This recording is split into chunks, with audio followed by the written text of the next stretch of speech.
अटल tunnel cricket stadium के बाद धर्मशाला का रोपवे आर्थिक रूप से प्रदेश को मजबूत करेगा। अटल टनल मतलब अटल बिहारी वाजपेयी, क्रिकेट स्टेडियम मतलब अनुराग ठाकुर और अब धर्मशाला का रोपवे मतलब सुधीर शर्मा। रोपवे प्रदेश के विकास में एक बड़ा मील का पत्थर साबित होगा। धर्मशाला मैक्लोडगंज रोपवे 150 करोड़ रुपए की महत्वाकांक्षी परियोजना है। करीब 2 किलोमीटर तक बने इस रोपवे का शिलान्यास तत्कालीन मुख्यमंत्री वीरभद्र सिंह ने जनवरी 2016 में किया था। तब से लेकर इस प्रोजेक्ट की फाइल कार्यालयों के चक्कर ही काट रही थी, लेकिन सुधीर शर्मा के प्रयासों से केंद्र सरकार के अप्रूवल मिलने के बाद इस प्रोजेक्ट का कार्य शुरू होने की उम्मीद 2017 में बंद गई थी। 150 करोड़ रुपए की इस परियोजना का मुख्यमंत्री वीरभद्र सिंह ने जनवरी 2016 में शीतकालीन प्रवास के दौरान शिलान्यास किया था। हालांकि फॉरेस्ट कंजर्वेशन एक्ट के तहत मंजूरी पहले ही मिल चुकी थी, लेकिन इसके बाद कुछ धनराशि की अंतिम मंजूरी मिलनी बाकी रह गई थी।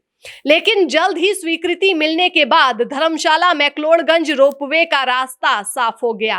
रोपवे परियोजना 2 किलोमीटर की बनी और इससे पर्यटक आसानी से धर्मशाला के बाद मैक्लोडगंज पहुंच पाएंगे। 2010 में केंद्रीय मंत्री अनुराग ठाकुर ने राष्ट्रीय स्तर पर धर्मशाला को उस समय लाकर खड़ा कर दिया था जब यहाँ क्रिकेट स्टेडियम का निर्माण हुआ। हालांकि ये स्टेडियम पहले हमीरपुर में प्रस्तावित था, लेकिन धर्मशाला के महत्व को समझते हुए इसको हमीरपुर से बदलकर धर्मशाला में बनाने का निर्णय एक तरह से धूमल परिवार और विशेष रूप से अनुराग ठाकुर ने लिया था। स्टेडियम से धर्मशाला का प्रारूप ही बदल गया। धर्मशाला का लुभावना क्रिकेट स्टेडियम अपनी खूबसूरती में किसी से कम नहीं है। भारत ही नहीं, विश्व के क्रिकेटर्स का ये पसंदीदा स्टेडियम समुद्र तल से 1317 मीटर की ऊंचाई पर स्थित है।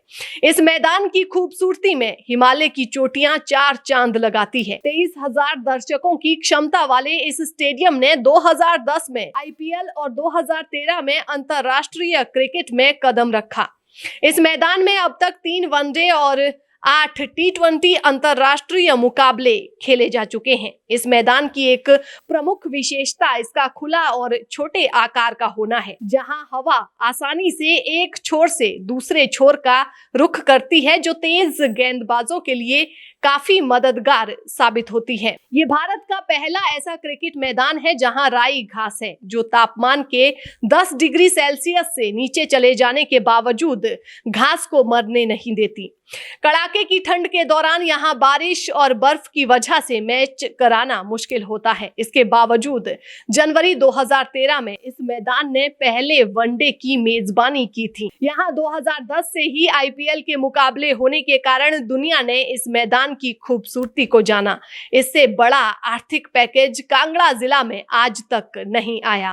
केंद्रीय मंत्री अनुराग ठाकुर ने 2010 में एक क्रिकेट स्टेडियम स्थापित किया था और प्रदेश में उसके बाद भाजपा और कांग्रेस दोनों ही सरकारें आई, लेकिन इतना बड़ा प्रोजेक्ट अपने स्तर पर पूरे प्रदेश में कहीं भी खड़ा कर पाने में आज तक असफल साबित हुई। इसके बाद कांगड़ा में धर्मशाला विधानसभा क्षेत्र को स्मार्ट सिटी का दर्जा मिला और उसी दौर में पूर्व मंत्री सुधीर शर्मा ने स्टेडियम की तर्ज पर ही रोपवे के प्रोजेक्ट को अमली जामा पहनाने का काम शुरू कर दिया। 150 करोड़ का ये प्रोजेक्ट कांग्रेस की सरकार के समय सिरे चढ़ा और सुधीर शर्मा के अथक प्रयासों के बाद इस प्रोजेक्ट को मंजूरी भी मिली। इसके बाद प्रोजेक्ट का काम शुरू हुआ, लेकिन हैरानी इस बात की है कि जिस व्यक्ति ने इस प्रोजेक्ट को धर्मशाला में लाने के लिए दिन रात मेहनत की और अब जब इस प्रोजेक्ट के शिलान्यास का समय आया तो सरकार से एक लफ्ज तक उस व्यक्ति के धन्यवाद के रूप में नहीं निकला, जिसने इसको बजट के साथ पूरी मंजूरी दिलवाई थी, उसका जिक्र तक नहीं हुआ।